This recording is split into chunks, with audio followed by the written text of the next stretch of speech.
Creating short videos for YouTube involves several steps. Here's a general guide to help you get started. 1. Plan your content. Decide on the type of videos you want to create and determine your target audience. Choose a specific theme or niche for your channel to make it more focused and appealing. 2. Script or outline.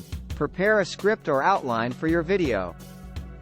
This will help you stay organized and ensure that you cover all the necessary points. For short videos, it's important to keep the content concise and engaging. 3. Gather equipment. You'll need a camera to record your videos. While you can use a dedicated video camera, smartphones often have high-quality cameras that work well for YouTube. 4. Set up a shooting location.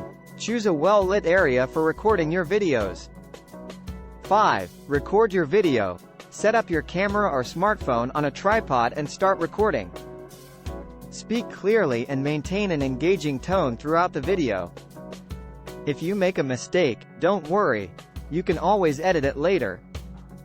6. Edit your video. Transfer your recorded video to a computer and use video editing software to edit it. There are various options available, including both free and paid software. 7. Add a thumbnail and title. Create an eye-catching thumbnail image and come up with a compelling title for your video. These elements will help attract viewers and encourage them to click on your video. 8. Upload to YouTube. Sign in to your YouTube account. Click on the Upload button, and follow the prompts to upload your edited video. Fill in the title, description, tags, and other relevant details. You can also choose whether to make the video public or unlisted.